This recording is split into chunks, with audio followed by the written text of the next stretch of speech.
Welcome to Sacrilegious Discourse. For this is what the Sovereign Lord says. Why do you need prophets to tell people who you are and what you want? If you can justify everything that the God of the Bible has done, then you can justify any of your behavior. A lot of this mentality is trickling into what is now mainstream right-wing Christianity. I am capable of empathy greater than this God of the Bible. This is a Bible that they tell kids. This is the good Lord. This is the good book. He is fantasizing about murder, mass murder. Head over to sacrilegiousdiscourse.com right now to find out how to leave us a review or support us on Patreon.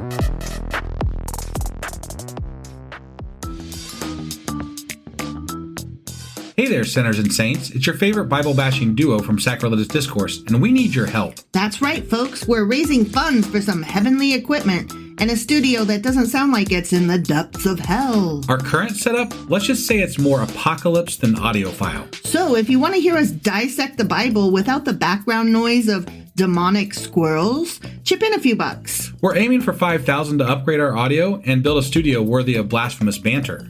Donate today and help us spread the good word of atheism. You can find a link right on our homepage, sacrilegiousdiscourse.com. Every dollar counts. Even if it's from your collection plate.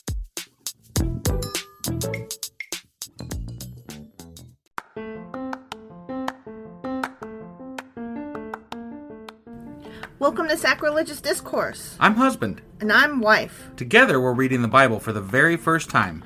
We grew up without religion and wanted to know what all the fuss was about. Well, what have we learned so far? That God is a dick, and apparently some people believe in talking donkeys. We're not trying to pass ourselves off as experts. Nope, we're just reading the Bible for the first time and giving our first take reaction. If you'd like to join us in this venture, you might consider starting at episode 1. Otherwise, jump in wherever you like.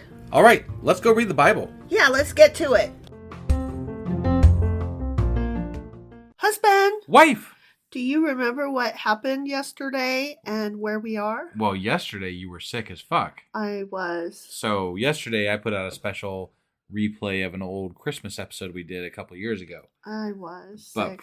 prior to that, we did Isaiah chapter 37. Correct. And I believe in that chapter, the angel of the Lord killed like 100 and something thousand people. 185,000 people. And God and Hezekiah were playing phone tag with all the messengers and shit. Yeah. So, and Sennacherib's guys. Right, So everybody was like saying, God told me to tell you to tell. Right. Yeah. No, it was extremely hard to follow. It really was. I'm like, God, just talk to each other, for crying out loud. And it made it worse in that we've actually already read some of this in 2 Kings. So it's like, ugh. Yeah. Right. So anyway, that was Isaiah chapter 37. Sure as fuck was. Which means that today we're getting into Isaiah chapter 38. All right, let's do this. Okie dokie.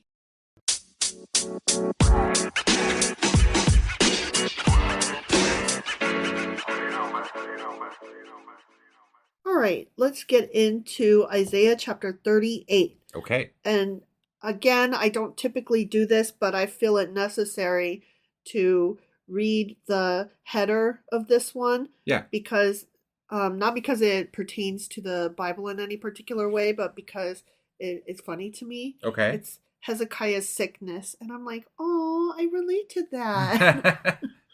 Yeah, and just for the record, I'm going to apologize up front. Wife is still sick. Yeah. And still struggling a little bit with things. So, but we're here doing this. Yeah. So. Yeah, just to clarify, like my sickness involved head fog and losing time. Like I was so distracted and dizzy.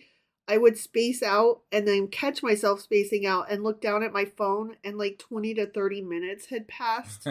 And I don't think I was kidnapped by aliens. I think that I'm having a really hard time focusing, and right. Yeah. So sorry about that. I'm trying to get better, but if I'm off tonight, that's why. Yep. All right. In those days, Hezekiah became ill. Okay. I understand, my bro. Yeah. And was at the point of death. Let's hope I'm not there. I remember this from the earlier chapters of probably 2 Kings still. Yeah.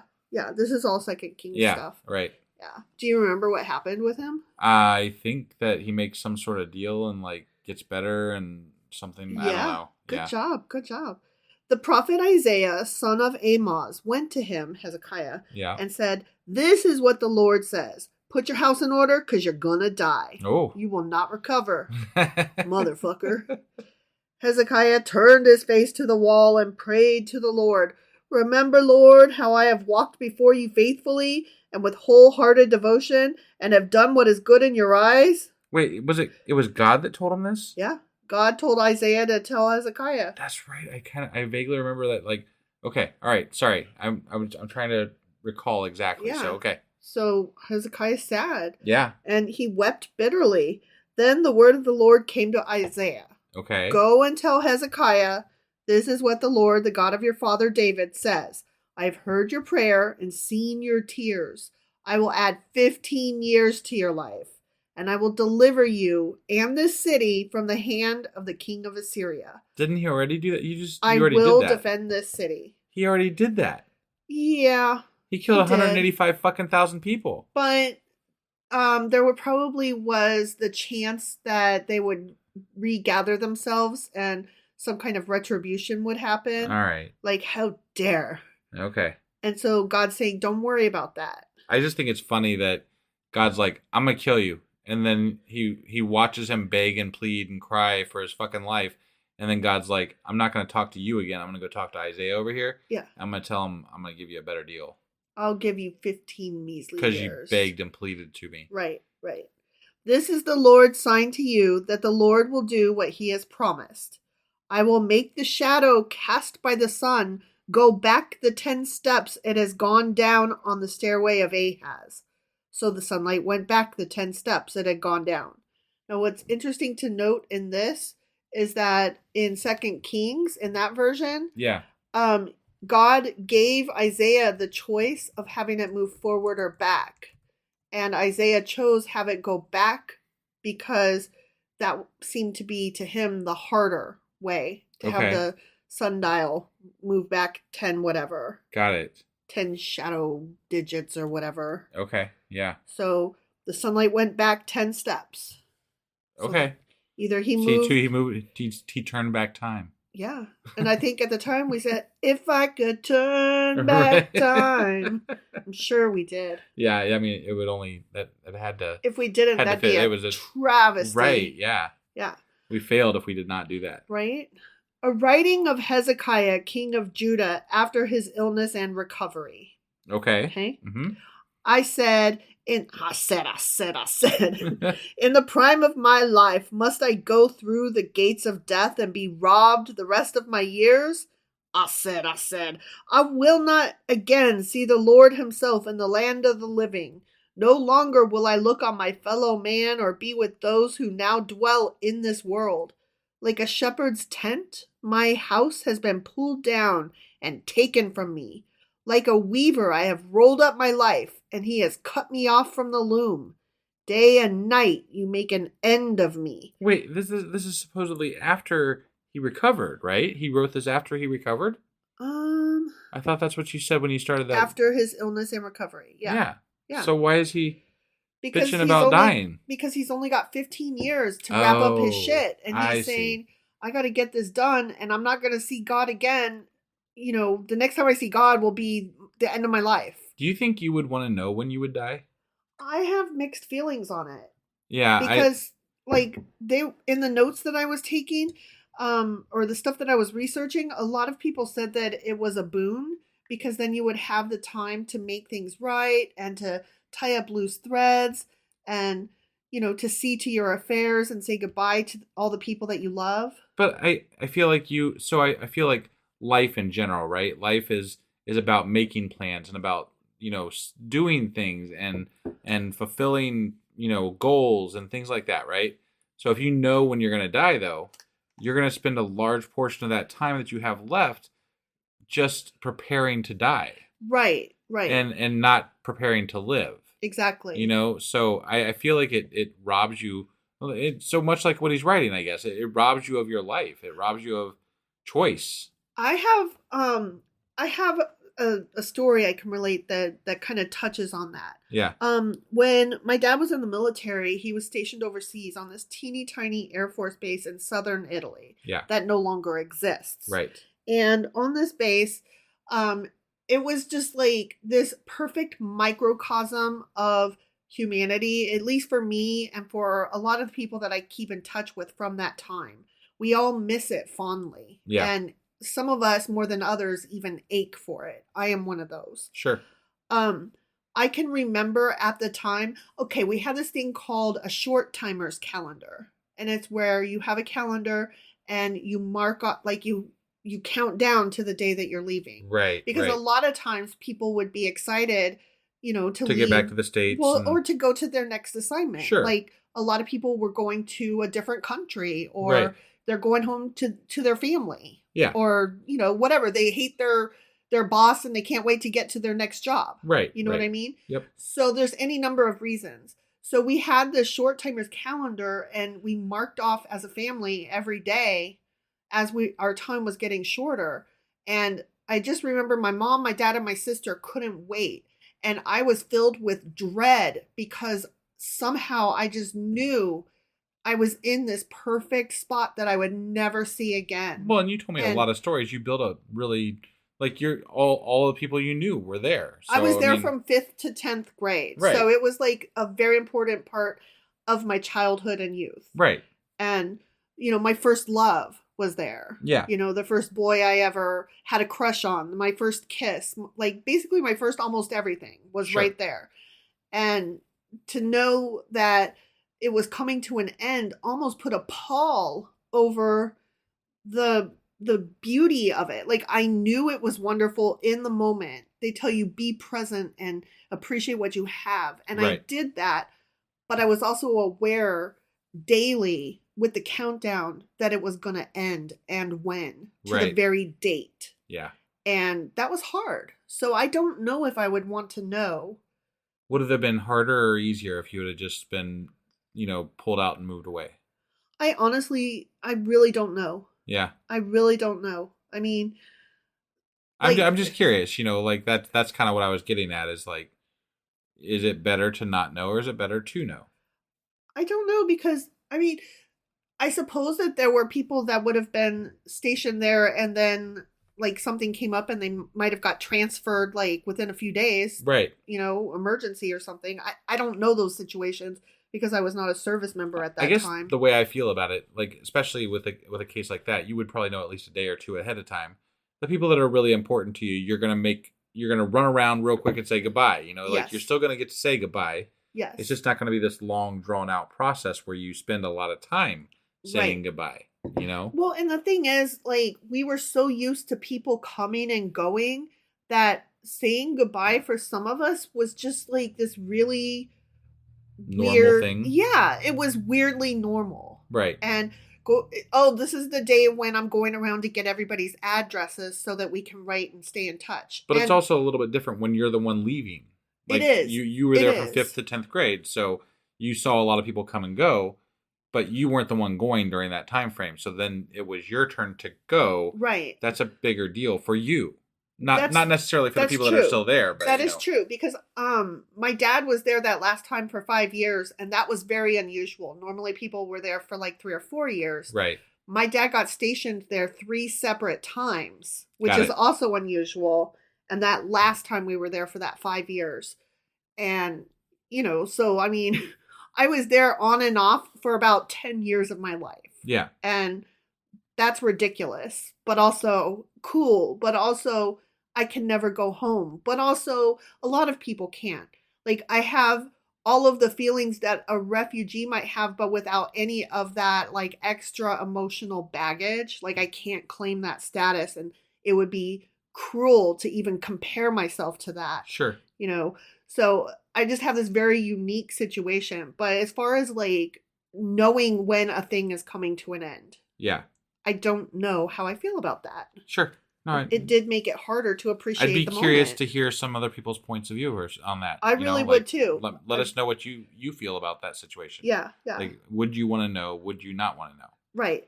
Yeah. And why? That is a good question. I don't think there's a right answer. I think. No, Yeah. I think it's more of a philosophical, rhetorical question than a what is the answer question. I believe I have my answer. I don't think I would want to know. That's how I feel about it anyway. I don't think I would want to know either. But I don't know that for sure. Right. I mean, I don't think you can know for sure. Sure, right. All right. Anyway, getting back to this stuff. Yeah. Okay, dwell in this world, blah, blah, blah. Like a shepherd's tent, my house has been pulled down and taken from me. Like a weaver, I have rolled up my life, and he has cut me off from the loom. Day and night, you made an end of me. I waited patiently till dawn, but like a lion, he broke all my bones. Day and night, you made an end of me. I cried like a swift or thrush. I moaned like a mourning dove. My eyes grew weak as I looked into the heavens. I am being threatened. Lord, come to my aid. But what can I say? He has spoken to me, and he himself has done this. Yeah. I will walk humbly all my years because of this anguish of my soul. Lord, by such things people live, and my spirit finds life in them too. You restored me to health and let me live. Surely it was for my benefit that I suffered such anguish. Oh, so he was talking about the anguish he was having while he was sick, not the anguish about the upcoming death after the 15 years. Because then he said afterwards. Oh yeah, after his illness and recovery. Yeah. Yeah. So he was talking that whole thing was about him reflecting on the time when he was sick. Got it. Okay. So that makes, I guess, a little bit more sense. I don't. It must have been pretty traumatic if he's writing about it after the fact. Yeah. Must have been really fucking bad. I guess. I don't really relate to this whole. Surely it was for my benefit that I suffered such anguish. Like. Yeah. It's that silver lining thing, and I'm like, okay, there's positivity, but then there's also toxic positivity. Yeah. When I don't. I can understand, like, people go through traumatic events and they often say that they appreciate life more afterwards, right? That is the thing I hear as a common theme of people that have been through traumatic events. I don't know how long that euphoria lasts after that. Right. But it is a common theme that I hear from people. That being said, I don't feel like God telling you, I'm going to kill you, and then letting you live is one of those things. That's just him.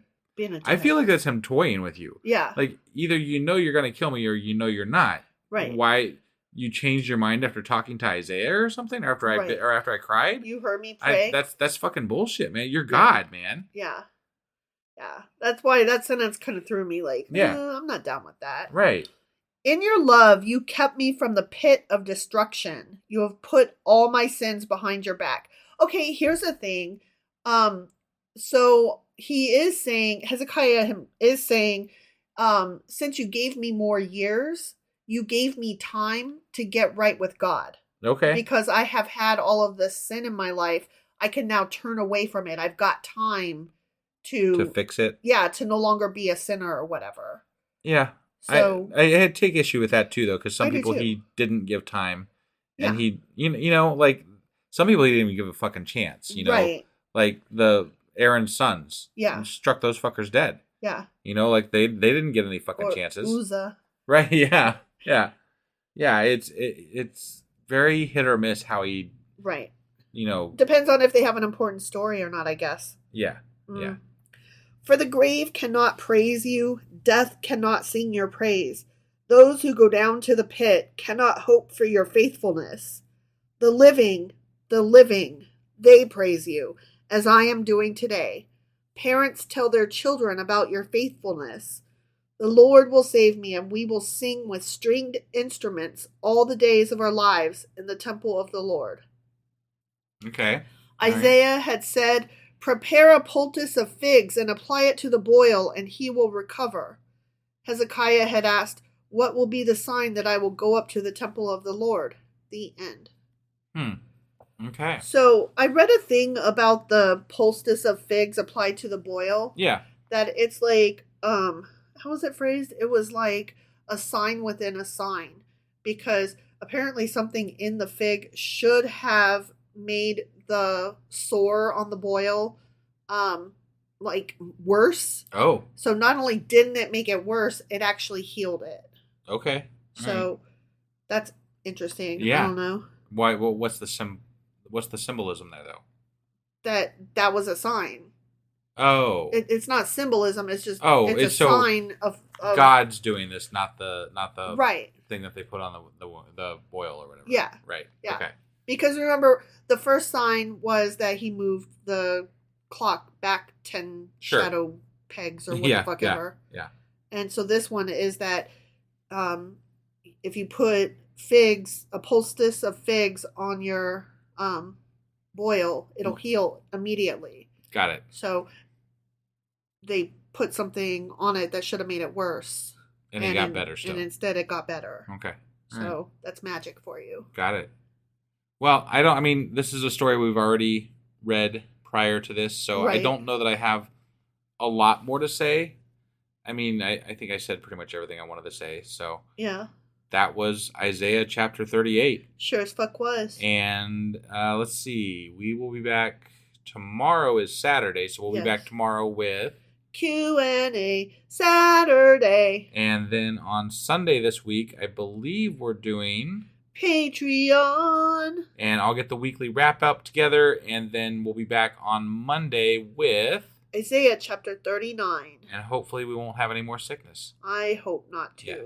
We'll see you guys. Bye.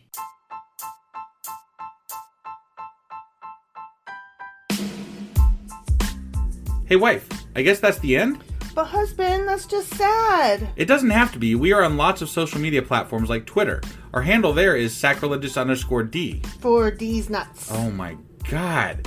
Stop doing that. Anyway, we're also on Facebook, Instagram, and Pinterest. There's a link to all of our social media sites at our website. Ooh, we have a website? Yeah, it's sacrilegiousdiscourse.com, where you can also find a link to our merch shop.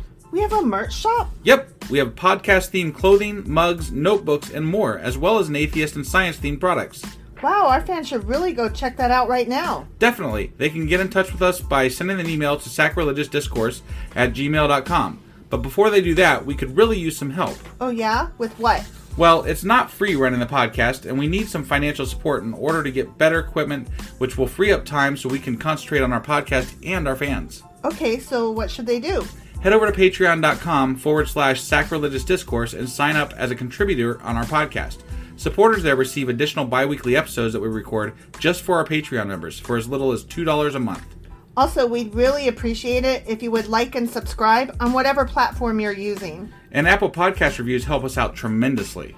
Like and subscribe, leave an Apple review, join us on Twitter, support us on Patreon. That's a lot of instructions. Don't forget to say thanks. Thanks! Okay, bye.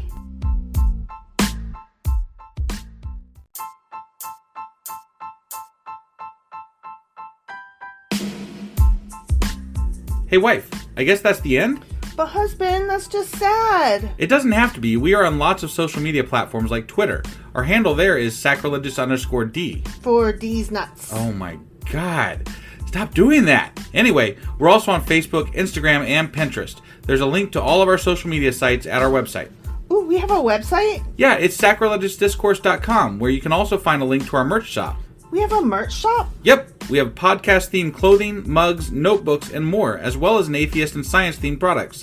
Wow, our fans should really go check that out right now. Definitely. They can get in touch with us by sending an email to sacrilegiousdiscourse@gmail.com. But before they do that, we could really use some help. Oh yeah? With what?